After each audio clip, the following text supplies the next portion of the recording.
നമസ്കാരം. ഗ്രാമപ്പോരിലേക്ക് സ്വാഗതം. സംസ്ഥാന തെരഞ്ഞെടുപ്പിൽ തങ്ങളുടെ വിദ്യാർത്ഥി നേതാക്കളെ കളത്തിലിറക്കിയത് കോൺഗ്രസിനെ സംബന്ധിച്ച് മറ്റൊരു തെരഞ്ഞെടുപ്പ് തന്ത്രമാണ്. KSU യൂത്ത് കോൺഗ്രസ് വിദ്യാർത്ഥി പ്രസ്ഥാനങ്ങളുടെ നേതൃപാടവം മുറുകെ പിടിച്ച് തദ്ദേശ തെരഞ്ഞെടുപ്പിലെ കന്നി അംഗത്തിനൊരുങ്ങുന്ന നിരവധി UDF സ്ഥാനാർത്ഥികളാണ് ഇത്തവണയുള്ളത്. വൈഷ്ണ സുരേഷ്, മിവ ജോളി, ഗോപു നെയ്യാർ തുടങ്ങിയ ശക്തരായ യുവ നേതാക്കളെ കുറിച്ച് ഇതിനകം തന്നെ നമ്മൾ സംസാരിച്ചു കഴിഞ്ഞു. ഇക്കൂട്ടത്തിൽ ഒഴിവാക്കാനാകാത്ത മറ്റൊരു യുവ നേതാവ് കൂടിയുണ്ട്. 20 വർഷത്തെ SFI കുത്തക തകർത്ത പൊന്നാനി MES കോളേജിലെ KSU യൂണിറ്റ് പ്രസിഡന്റ് ആരതി പ്രദീപ്. അതെ, സംഘടനയിലെ കരുത്ത് തെരഞ്ഞെടുപ്പിലും തുടരുന്ന ആരതി പ്രദീപിനെ കുറിച്ചാണ് ഇന്ന് നമ്മൾ ഗ്രാമപ്പോരിൽ സംസാരിക്കാൻ പോകുന്നത്. മലപ്പുറം ജില്ലാ പഞ്ചായത്ത് മംഗലം ഡിവിഷനിൽ UDF സ്ഥാനാർത്ഥിയായി ജനവിധി തേടുന്ന ആരതി ഏറ്റവും പ്രായം കുറഞ്ഞ സ്ഥാനാർത്ഥികളിൽ ഒരാളാണ്. എന്നാൽ പ്രായത്തിനുമപ്പുറം പക്വതയും കാര്യക്ഷമതയുമുള്ള ആരതി പൊന്നാനി MES കോളേജിലെ 20 വർഷത്തെ SFI കുത്തക തകർത്തത് വലിയ വാർത്തയായിരുന്നു. KSU ജില്ലാ സെക്രട്ടറി പദവിയിൽ ഇരിക്കുമ്പോഴും യൂണിയൻ പിടിച്ചെടുക്കാനുള്ള ആവേശത്തോടെ യൂണിറ്റ് പ്രസിഡന്റ് സ്ഥാനം ഏറ്റെടുത്ത UDSFന് ഉജ്ജ്വല വിജയം സമ്മാനിച്ച ഈ മിടുക്കി UUC ആയി തിരഞ്ഞെടുക്കപ്പെട്ടിട്ടുമുണ്ട്. നിലവിൽ സുൽത്താൻ ബത്തേരി സെന്റ് മാരീസ് കോളേജിൽ 1ാം വർഷം ഇംഗ്ലീഷ് ബിരുദാനന്ദ ബിരുദ വിദ്യാർത്ഥിയാണ് ഈ 22-കാരിയായ യുവ നേതാവ്. ഇക്കാലയളവിൽ ആരതി നടത്തിയ മികച്ച പ്രവർത്തനങ്ങൾക്ക് കോൺഗ്രസ് നേതൃത്വം നൽകിയ അംഗീകാരമാണ് തദ്ദേശ തെരഞ്ഞെടുപ്പിലെ ഈ സ്ഥാനാർത്ഥിത്വം.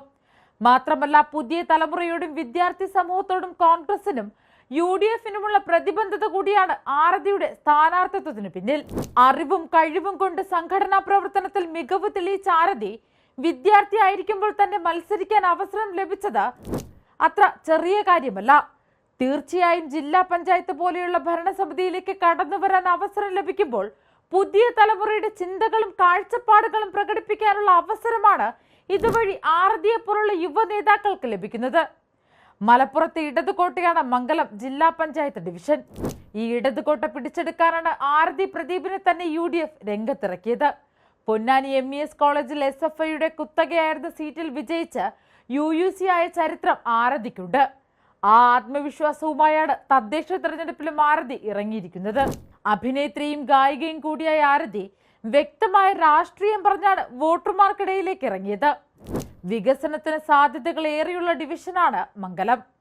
തീരപ്രദേശമായ മംഗലത്തിന്റെ വികസനത്തിനായി നിരവധി ആശയങ്ങൾ തന്റെ മനസ്സിലുണ്ടെന്നാണ് ആരതി പ്രദീപ് പറയുന്നത്. ഫിഷറീസ് ഉൽപ്പന്നങ്ങൾ വിപണിയിലെത്തിക്കുന്നതിനായി മംഗലം ബ്രാൻഡ് തുടങ്ങാൻ പദ്ധതിയുണ്ടെന്നും അതിന് ജനങ്ങളുടെ പിന്തുണയാണ് ആദ്യം വേണ്ടതെന്നും ആരതി പറയുന്നു. സായാഹ്നങ്ങൾ ചിലവഴിക്കാനും എല്ലാവർക്കും ഒത്തുകൂടാനുമായി ഒരു ഹാപ്പിനെസ് പാർക്ക് ഡിവിഷനിൽ നടപ്പാക്കണമെന്ന ആശയവും ആരതിക്കുണ്ട്. ഒപ്പം വള്ളത്തോൾ സ്മാരക മന്ദിരവും. വിവിധ വകുപ്പിലെ സർക്കാർ ഉദ്യോഗസ്ഥരെ ചേർത്തുകൊണ്ട് ലഹരിക്കെതിരെ വിദ്യാർത്ഥികൾക്കായ ആന്റി ഡ്രഗ്സ് കോഡ് രൂപവൽക്കരിക്കുന്നതുൾപ്പെടെ വ്യത്യസ്തവും അനിവാര്യവുമായ നിരവധി ആശയങ്ങളും പദ്ധതികളും ആരതിയുടെ മനസ്സിലുണ്ട്. ഇങ്ങനെ മംഗലം വാർഡിന്റെ സമഗ്ര വികസനം ലക്ഷ്യമിട്ടാണ് UDFനായി ആരതി മത്സരത്തിനിറങ്ങിയിരിക്കുന്നത്.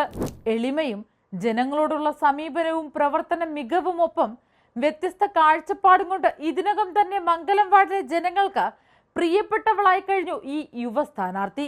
ആരതിയിലൂടെ ഇടതുകോട്ട പൊളിക്കാൻ കഴിയുമെന്ന ഉറച്ച പ്രതീക്ഷയിലാണ് UDFും. അതേസമയം തദ്ദേശ തെരഞ്ഞെടുപ്പിലെ ആദ്യഘട്ട പോളിംഗ് തിരുവനന്തപുരം മുതൽ എറണാകുളം വരെയുള്ള ജില്ലകളിൽ തുടരുകയാണ്. 595 തദ്ദേശ സ്ഥാപനങ്ങളിലേക്കാണ് ഇന്ന് ജനവിധി നടക്കുന്നത്. അതേസമയം 11-ന് 2ാം ഘട്ടത്തിൽ തൃശൂർ, പാലക്കാട്, മലപ്പുറം, കോഴിക്കോട്, വയനാട്, കണ്ണൂർ, കാസർഗോഡ് ജില്ലകൾ പോളിംഗ് ബൂത്തിലെത്തും.